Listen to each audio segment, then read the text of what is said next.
Assalamu alaikum, welcome back to another lecture. In this lecture we are going to learn permittivity, relative permittivity, its table and some concepts through animation.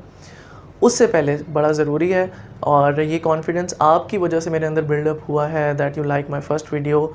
So for more videos please like, share and subscribe my channel and hit the bell icon. So let's get started. Tell me pretty lies, look me in the face, tell me that you love me, even if it's fake. So सबसे पहले यहाँ पर हम देखते हैं permittivity की definition, which is the ability of a medium to store electric charge. ये medium की ability है कि कितना वो charge अपने अंदर जो है वो store कर लेती है, उसको हम permittivity कहते हैं. Whenever we study Coulomb's law or the concepts of capacitor, वहाँ पर हमेशा मीडियम बहुत इम्पॉर्टेंट होता है. और ये मीडियम वही चीज़ है कि अगर दो चार्ज आपके पास अवेलेबल हैं, लेट्स से कि अगर Q1 एंड Q2 चार्ज आपके पास अवेलेबल हैं एंड Q1 चार्ज Q2 के ऊपर फोर्स लगाता है, आइदर वो अट्रैक्टिव फोर्स है या वो रिपल्सिव फोर्स है, वो दोनों फोर्सेस हमारे पास मीडियम से होती हुई दूसरे चार्ज की तरफ पहुँचती हैं. सो अगर यहाँ पर आपके पास कोई मीडियम नहीं होगा जो कि इस फील्ड को सपोर्ट कर सके, तो आपका चार्ज दूसरे चार्ज से कभी जाके अट्रैक्ट नहीं हो सकता, या आपका एक चार्ज दूसरे चार्ज से कभी भी रिपेल नहीं हो सकता if medium is not supported the electric field और इलेक्ट्रिक चार्ज. तो मीडियम यहाँ पर होना बहुत ज़रूरी है. हमें पता है कि हम मीडियम को एप्सिलॉन से शो करते हैं, और अगर वो मीडियम हमारे पास फ्री स्पेस हो, वो एयर हो जिसमें अभी आप और मैं सांस ले रहे हैं, so that free air medium is represented by epsilon naught. तो उसको हम एप्सिलॉन नॉट से रिप्रेजेंट करते हैं.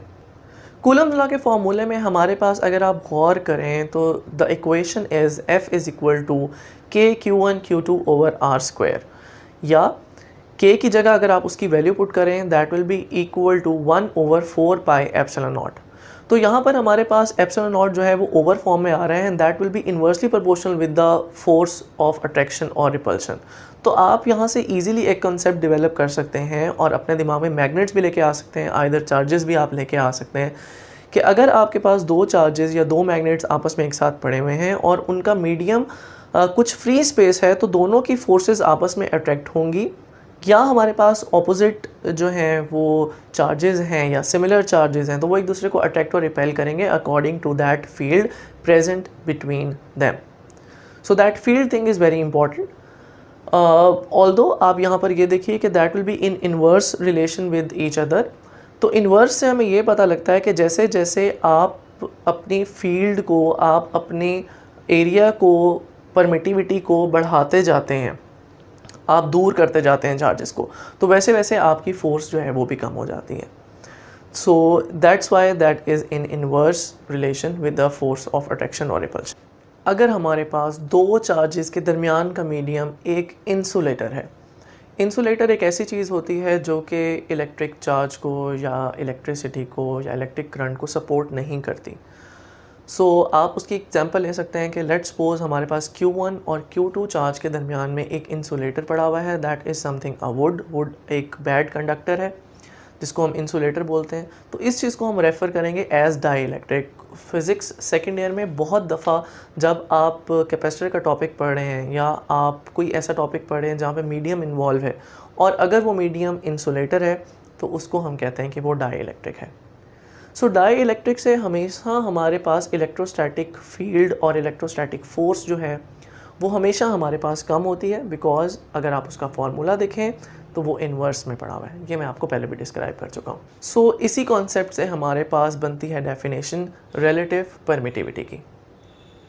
ये जो डाई इलेक्ट्रिक आपने प्लेस किया है between two charges, that always reduce the electrostatic force by some factor, and this factor is constant for given dielectric, and this constant factor is known as relative permittivity, which is denoted by epsilon naught R. So if you have more than 2 mediums, अगर आपके पास free space भी मौजूद है और free space के साथ आपके पास कोई ऐसा इंसुलेटर मीडियम भी मौजूद है, यानी कि आप यहाँ पर पेपर प्लेस कर देते हैं, माइका शीट्स जो है वो प्लेस कर देते हैं बिटवीन 2 चार्जेस, या कोई और मीडियम आप यहाँ पर प्लेस कर देते हैं, तो उसको हम रिलेटिव परमिटिविटी के साथ रिप्रेजेंट करते होते हैं। और रिलेटिव परमिटिविटी का अब फार्मूला हमारे पास हो जाता है F is equal to 1/4 pi epsilon naught R into Q1 Q2 over R square. So that whole formula is now given to the Coulomb's force with relative permittivity involved in it. So now let me show you a table जो कि हमारी book में भी given है और यहाँ पर भी मैं आपको वो शो करता हूँ। तो इस टेबल में हमारे पास from vacuum to some sort of oil तमाम की relative permittivity की वैल्यूज़ आपके पास अवेलेबल हैं। तो ये एक छोटा सा टॉपिक था जो हमारे पास पहले दिन के टॉपिक में जो है टाइम नहीं था और वीडियो लंबी हो रही थी, दैट्स वाई इसको हमने आज यहाँ पर डिस्कस कर लिया।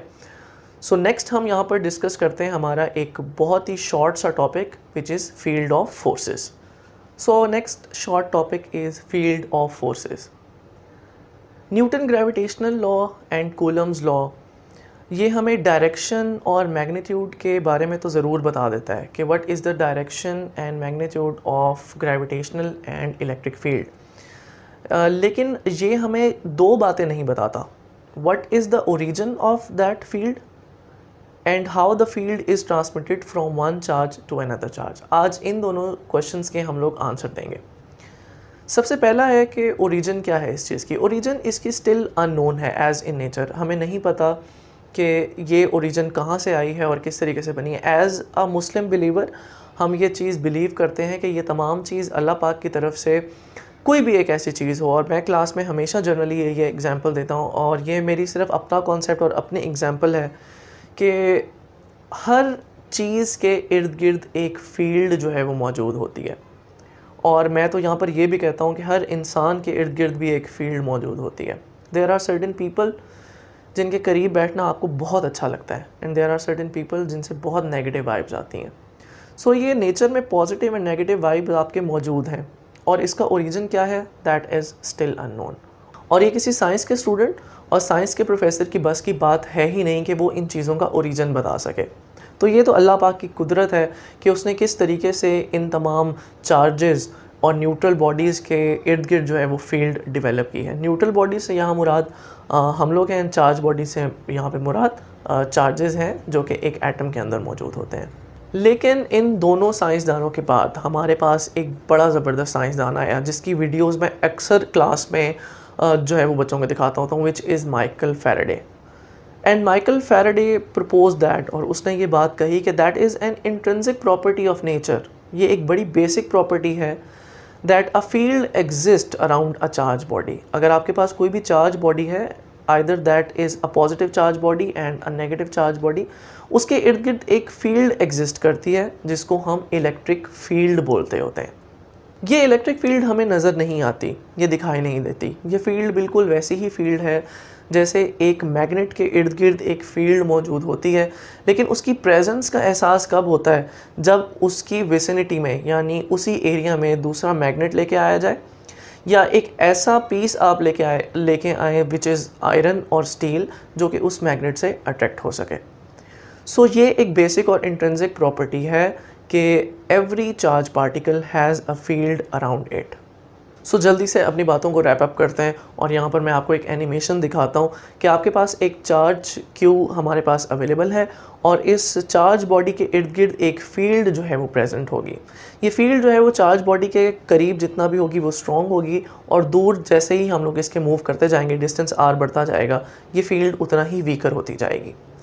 सो इस फील्ड का हमें प्रेजेंस कैसे मालूम पड़ेगा कि जब इस फील्ड के अंदर हम कोई और टेस्ट चार्ज जो है वो यहाँ पे रखते हैं। यहाँ पर मैं बात कर रहा हूँ टेस्ट चार्ज की, और आगे जाके मैं बहुत से लेक्चर्स में पॉइंट चार्ज का भी वर्ड जो है वो यूज़ करूँगा।